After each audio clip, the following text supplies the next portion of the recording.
Good afternoon, class. My name is Brian Pullman, and today my speech is going to be about childhood cancers and how it can affect family and how it can affect you personally and what it's like, just so maybe you can get a little insight into what I've went through for the last 3 years, which is having a child diagnosed with leukemia.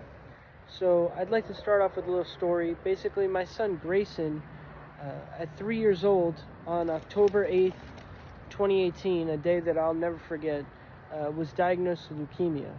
Leading up to his diagnosis, he had just a minor ear infection. We took him to the doctor, we took him to the ear, nose, and throat specialist, and they were all just basically saying, oh, it's just an ear infection, it's a slow healing gland, um, give it time, we'll take antibiotics for 7 to 10 days and everything will get better.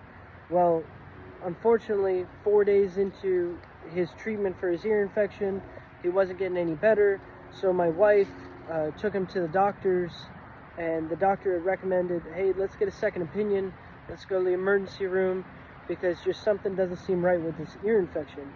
We went to the emergency room, we got blood work, and right there in the blood work, we knew something was wrong. Most kids have very normal blood counts and things like that, and my sons were tanked. They were super low, unexplainably low, blood transfusion level low, which can be extremely dangerous and scary as a parent. It's something you never want to experience. So my wife called me. I was on probation at the fire department, only been on 6 months at the time. She calls me and says, the doctor says that you need to rush here because they don't know what's going on, but Grayson needs blood transfusions. And so I raced from work, got to the hospital,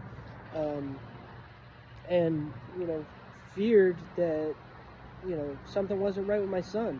It's something I'd never experienced before, and it's honestly the worst day of my life that I can recall up to this point, because it's just the unknown. I started researching anything that could cause low blood counts and everything, and I stumbled upon leukemia.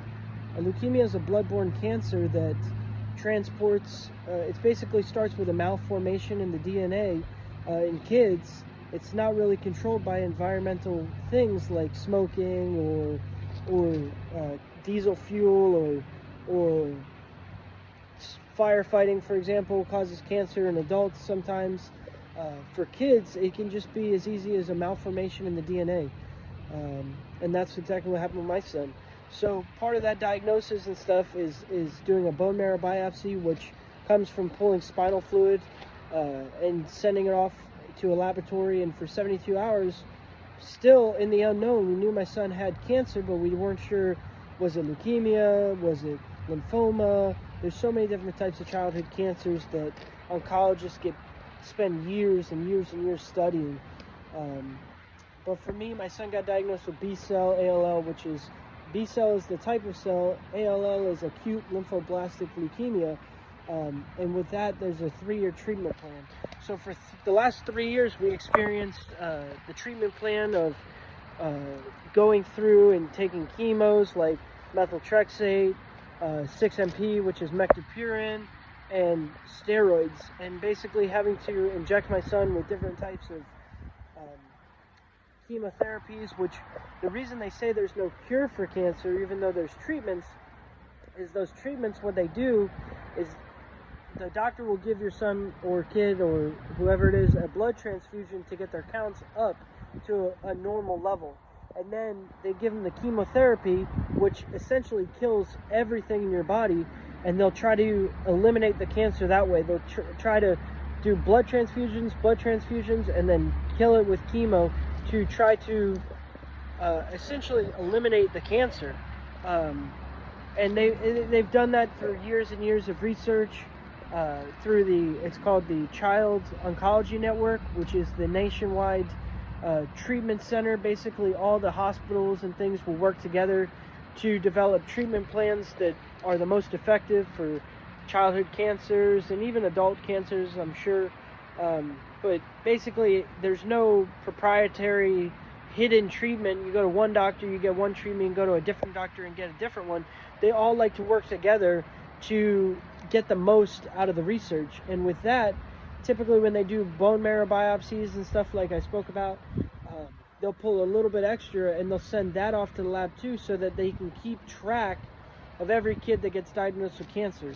Unfortunately, there's 3,500 kids a year that get diagnosed with leukemia, and though it's a very treatable illness and that they can recover from it and grow into adulthoods and to becoming a normal kid again and becoming a normal adult, it's still a very scary thing that affects families.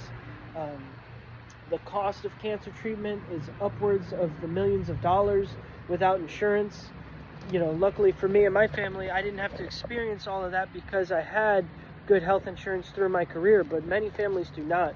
And that's why I think it's important to donate to foundations like St. Jude's. I think it's important to donate to, there's programs called like POST. It's called Post Oncology Support Team. They're a local team out of West Palm Beach, but they service kids across the nation. They work with programs like Make-A-Wish and Special Spaces, Boca Raton, where they'll make over rooms and things for cancer kids to basically boost their spirits because they're stuck at home. They can't go around their friends and family and stuff that they've been around for so long because they're so immunocompromised. And we all know what isolation is like with experiences from COVID-19, being locked down or having to stay away from people. It's not enjoyable, and that's just a little taste of what kids who have cancer go through every day. If anybody has any questions about childhood cancers, any kind of treatments, the cost, anything at all, feel free to reach out to me at any time. I'm willing to help anybody.